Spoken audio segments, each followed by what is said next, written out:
On its earnings, Banco Santander second quarter net income, it beat the highest of the analyst estimates. Santander chairman Ana Botín says that the Spanish bank is confident it will achieve its 2018 goals. Let's have an exclusive conversation now with Jose Garcia Cantera, the CFO of Santander. He joins us now on the results. Jose, thank you very much for joining me. So Ana Botín is confident. What I'd like to know from you is how does the credit growth, the lending story stack up across the business, sir? Good morning. Good morning. Morning to you. This is the first quarter in many quarters where we actually saw positive loan growth in all our developed economies, the banks that we have in the developed economies. In the UK, we had loan growth of over £3 billion. We also saw positive volume growth in Spain, in Santander Consumer in Europe, in the US. Obviously, we continue to see a strong volume growth in Latin America, despite the elections in Mexico, the uncertainty around the elections in Mexico and the elections in Brazil that we will have in October. We also saw healthy growth in Latin America. So this is obviously on the back of positive growth in the number of loyal and digital customers, which grew in both cases close to 20%.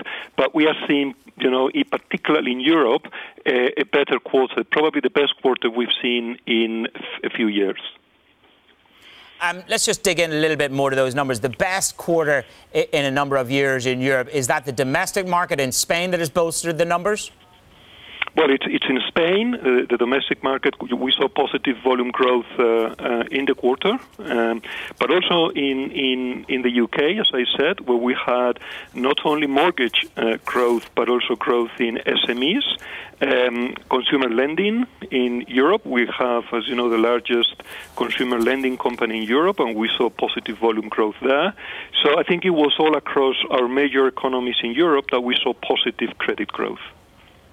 Can I ask you, Jose, whether Brexit has impacted any of the confidence, any of the lending numbers in any way in your UK business? We have a very strong bank in the UK that is performing very well. As I said, with serving more and more customers every quarter, we continue to gain the loyalty of more customers in the UK, and that's our main goal. Our main goal in the UK is to be well placed to support customers, and as you would expect, we have the necessary plans in place regardless of the outcome of the Brexit. But plans in place for the worst outcome? What, a hard Brexit? Have you got a plan in place for hard Brexit?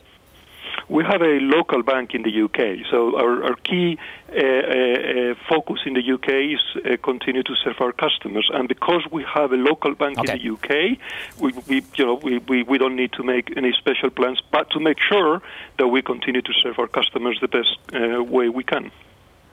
Can we circle back to Brazil? It's obviously an important income generator for you. The currency's down and has taken a battering versus the euro. Are you hedging? How are you compensating for that? We hedge the currency, the capital adequacy ratio, so we are not impacted. Our capital adequacy is not impacted by that. Also, we hedge our profits. So our profits, the profits we bring, the profits that are generated in local currency, when translated into euros, are also hedged. But the most important thing is that the commercial transformation that we carried out in Brazil in the last couple of years is bearing fruit. We are gaining market share. We now have the most competitive bank across all segments in Brazil. And you saw that despite the turmoil, we reach a return on tangible equity of over 20% in the quarter and in the first half. So today we have, I think, the top bank in Brazil. I'm just looking at the election front runners and just looking at Bolsonaro. How concerned are you that this front runner could discontinue some of the reforms, the big reforms that are going to affect the growth story of Brazil and, of course, the currency? Well, I think elections are in October, and it is very important to remember that in Brazil there is a second round. So it's still very, very early, and I don't think it's the time to speculate about the outcome of the elections because we are still few months away.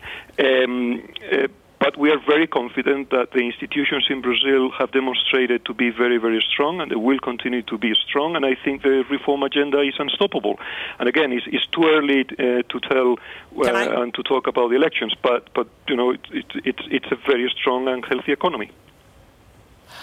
Circling back to Spain, one thing that is factual is that the government are working on a new tax, somewhere between 2% and 10%. Has the government consulted you on the tax levy, the prospect of a tax levy? Well, at this stage, it's always speculative. We don't know yet the exact terms of the steps the government might take, and therefore we can obviously not speculate on the impact. I think it's very early, and actually the approval of a new tax package in Spain needs to go through quite a lengthy process, which actually hasn't started yet. So I think it's very early to speculate on that right now.